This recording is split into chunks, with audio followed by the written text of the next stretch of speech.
ಪ್ರಸ್ತುತಿ ಸವಿಮಂಡ್ಯ educational YouTube channel. ಪ್ರಸಾರ ಮಾಡುವವರು ಜಿಲ್ಲಾ ಶಿಕ್ಷಣ ಮತ್ತು ತರಬೇತಿ ಸಂಸ್ಥೆ ಮಂಡ್ಯ.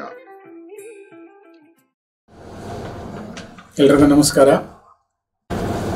ಈ 24-25ನೇ ಸಾಲಿನ SSLC ಪರೀಕ್ಷೆ 1 ಈ ಒಂದು ಪರೀಕ್ಷೆ ಇದೇ ಮಾರ್ಚ್ 21ನೇ ತಾರೀಕಿನಿಂದ ಪ್ರಾರಂಭ ಆಗ್ತಾ ಇದೆ ರಾಜ್ಯದಾದ್ಯಂತ. ಈಗ ಆಲ್ರೆಡಿ ಎಲ್ಲರಿಗೂ ಕೂಡ ಸಾಕಷ್ಟು ಸೂಚನೆಗಳನ್ನು ಮಂಡಳಿಯಿಂದ ನೀಡಲಾಗಿದೆ ಮತ್ತು ಮಾರ್ಗದರ್ಶಿ ಪುಸ್ತಕಗಳ ಮೂಲಕವೂ ಕೂಡ ಪ್ರಕಟ ಮಾಡಿ ಎಲ್ಲ ಪರೀಕ್ಷಾ ಕೇಂದ್ರಗಳಿಗೆ ಸಂಬಂಧಪಟ್ಟಂಥ ಅಧಿಕಾರಿಗಳಿಗೂ ಕೂಡ ಈಗ ಆಲ್ರೆಡಿ ಮಂಡಳಿ ತಲುಪಿಸಿದೆ.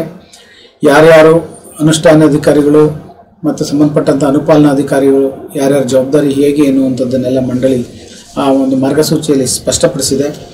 ಅದರಂತೆ ಎಲ್ಲರೂ ಕೂಡ ಉಪನಿರ್ದೇಶಕರಿಂದ ಹಿಡಿದು ರೂಮ್ ಇನ್ವಿಜಿಲೇಟರ್ವರೆಗೂ ಕೂಡ ಎಲ್ಲರೂ ಅವರವರ ಜವಾಬ್ದಾರಿಯನ್ನು ನಿರ್ವಹಿಸಬೇಕಾಗಿದೆ.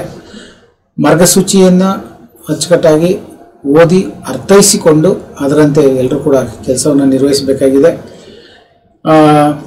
ಇದರಲ್ಲಿ ಪರೀಕ್ಷಾ ಮಂಡಳಿ ಅತ್ಯಂತ ಒಂದು ಜವಾಬ್ದಾರಿ ಕೆಲಸವನ್ನು ನಿಮ್ಮ ಮೇಲೆ ಇರಿಸಿದೆ.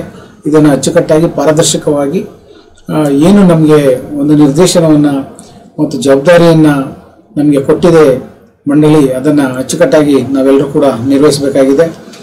ಈಗ ಆಲ್ರೆಡಿ ಕಾಸ್ಟಿಂಗನ್ನು ಕಳೆದ ವರ್ಷದಿಂದ ಪರಿಣಾಮಕಾರಿಯಾಗಿ ಪರೀಕ್ಷಾ ಮಂಡಳಿ ಅನುಷ್ಠಾನಕ್ಕೆ ತಂದಿದೆ. ಅದರ ಪ್ರಕಾರವಾಗಿ ಈಗ ಆಲ್ರೆಡಿ ನೀಡಿರ್ತಕ್ಕಂಥ ಸೂಚನೆಗಳು ಏನೇನಿದೆ ಎಲ್ಲದನ್ನು ಕೂಡ ಮಾಡಿ ವೆಬ್ಕಾಸ್ಟಿಂಗ್ನಲ್ಲಿ ಯಾವುದೇ ದೋಷಗಳು ಕಂಡುಬರದಂತೆ ಪರೀಕ್ಷೆಯನ್ನು ಸುಸೂತ್ರವಾಗಿ ನಡೆಸಬೇಕಾಗಿದೆ. ಮತ್ತು ಈ ವಿಚಾರದಲ್ಲಿ ಮಕ್ಕಳಿಗೂ ಕೂಡ ಎಲ್ಲರೂ ಕೂಡ ನಮ್ಮ ಶಿಕ್ಷಕರು ಧೈರ್ಯವನ್ನು ತುಂಬಬೇಕು. ಯಾವುದೇ ಆತಂಕ ಆಗಲಿ ಭಯ ಆಗಲಿ ಇರಬಾರ್ದು. ಇದೊಂದು ಹಬ್ಬದ ವಾತಾವರಣದಲ್ಲಿ ಪರೀಕ್ಷೆಯಲ್ಲಿ ಮಗು ಸಂತೋಷದಿಂದ ಹೋಗಿ ಆತ್ಮವಿಶ್ವಾಸದಿಂದ ಕೂತ್ಕೊಂಡು ಪರೀಕ್ಷೆನ ಬರೆದು ಬರಬೇಕು. ಎಲ್ಲೂ ಕೂಡ ಭಯ ಹುಟ್ಟಿಸುವಂಥ ಒಂದು ವಾತಾವರಣವಾಗಲಿ ಯಾರೂ ಕೂಡ ಆ ರೀತಿಯಲ್ಲಿ ಆಗದಂತೆ ಈ ನಮ್ಮ ಶಿಕ್ಷಕರು ಮಕ್ಕಳಿಗೆ ತಿಳುವಳಿಕೆಯನ್ನು ಮೂಡಿಸಬೇಕಾಗಿದೆ. ಇದುವರೆಗೂ ಕೂಡ ಎಲ್ಲ ಹಂತದಲ್ಲೂ ಪೂರ್ವಸಿದ್ಧತಾ ಪರೀಕ್ಷೆ ಹಂತದವರೆಗೂ ಕೂಡ ಮಕ್ಕಳನ್ನು ನಮ್ಮ ಶಿಕ್ಷಕರು ತಯಾರು ಮಾಡಿದ್ದಾರೆ, ಸಜ್ಜುಗೊಳಿಸಿದ್ದಾರೆ. ಮಕ್ಕಳು ಆತ್ಮವಿಶ್ವಾಸದಿಂದ ಬಂದು ಪರೀಕ್ಷೆಯನ್ನು ಬರೀಬೇಕು.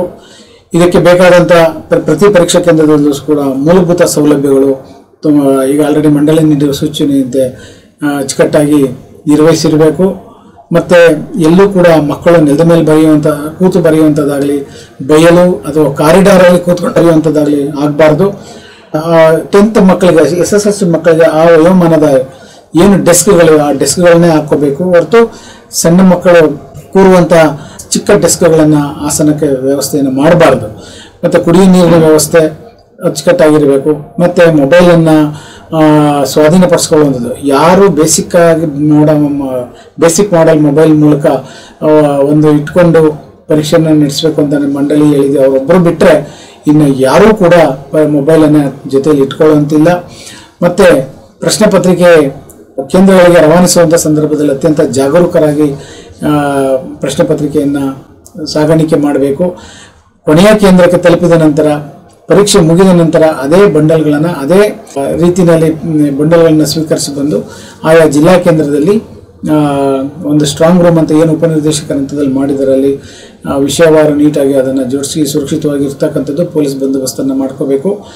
ಎಲ್ಲೂ ಯಾವುದೇ ರೀತಿಯಲ್ಲಿ ಅವಘಡಗಳಾಗದಂತೆ ಅತ್ಯಂತ ಅಚ್ಚುಕಟ್ಟಾಗಿ ಪರೀಕ್ಷೆಯನ್ನು ನಡೆಸಬೇಕು.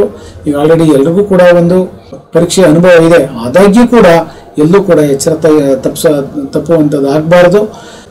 ಒಂದು ಪ್ರಾಮಾಣಿಕವಾಗಿ ಮತ್ತು ಪರಿಣಾಮಕಾರಿಯಾಗಿ ಪಾರದರ್ಶಕವಾಗಿ ಪರೀಕ್ಷೆ ನಡಿಬೇಕು. ಈ ನಿಟ್ಟಿನಲ್ಲಿ ಇದಕ್ಕೆ ಸಂಬಂಧಪಟ್ಟಂಥ ಎಲ್ಲ ಅಧಿಕಾರಿಗಳು ಮತ್ತು ಸಿಬ್ಬಂದಿಗಳು ಕೂಡ ನಮ್ಮ ಇಲಾಖೆ ಏನು ನಮಗೆ ಒಂದು ಜವಾಬ್ದಾರಿಯನ್ನು ವಹಿಸಿದೆ ಅದನ್ನು ಅಚ್ಚುಕಟ್ಟಾಗಿ ನಿರ್ವಹಿಸಬೇಕು ಅಂತ ಹೇಳಲಿಕ್ಕೆ ಈ ಸಂದರ್ಭದಲ್ಲಿ ಇಷ್ಟಪಡ್ತೀನಿ. ಎಲ್ರಿಗೂ ನಮಸ್ಕಾರ.